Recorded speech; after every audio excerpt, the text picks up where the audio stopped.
tusimpe nafasi mhamiaji haramu akaishi kwenye nyumba zetu. Mkuu wa wilaya ya Kinondoni Saadi Mtambule ameitaka jamii kuwafichua watu wanaowahisi kwa wahamiaji haramu ili vyombo vya ulinzi na usalama viweze kuwachunguza na kuwachukulia hatua watu wanaoishi nchini kinyemela. Wanafunzi wote wa shule hii, nitoe wito sana, mkitoka hapa mwende mkamwambia wazazi juu ya kupambana na kukataa wahamiaji haramu kwenye mitaa na kwenye majumba tunapoishi. Kama kuna mtu ambaye hafahamiki, waende wakaripoti kwenye serikali zetu za mitaa, na serikali za mitaa tumepewa namba hapa za maafisa wa uhamiaji wa wilaya, lakini pia na maafisa wa uhamiaji wa mkoa wetu wa Dar es Salaam, lakini tuna vituo vya polisi mbalimbali ambavyo tuko navyo kwenye maeneo yetu tunayoishi, tukaripoti pale.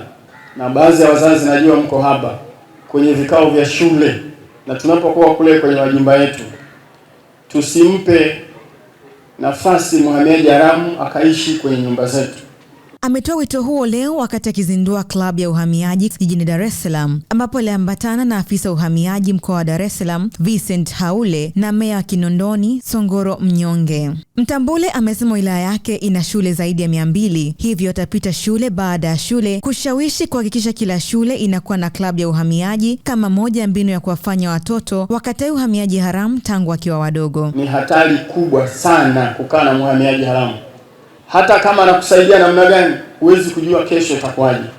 Kwa hiyo tutoe taarifa ili taratibu za kisheria ziweze kuchukuliwa. Kama atakuwa anakusaidia, basi awepo kwenye maeneo haya kwa mujibu wa sheria. Na ukimficha huyo mtu, huyo mhamiaji haramu, sisi tutakapokubaini, maana na wewe utakuwa ni sehemu ya kufanikisha uhamiaji haramu. Utachukuliwa sheria, utachukuliwa hatua kwa mujibu wa sheria. Kwa mimi nitoe na hai pia hiyo kwa wakazi wenzangu wote wa wilaya ya Kinondoni. Tunao wajibu sisi sote kwa umoja wetu kuhakikisha tunapambana na uhamiaji haramu. Mimi nichukue fursa hii niupongeze sana uongozi wa uhamiaji wilaya yetu ya Kinondoni kwa kuzindua klabu kwenye shule hii ya sekondari na msingi, klabu ya kupinga ama ya kupambana na uhamiaji haramu.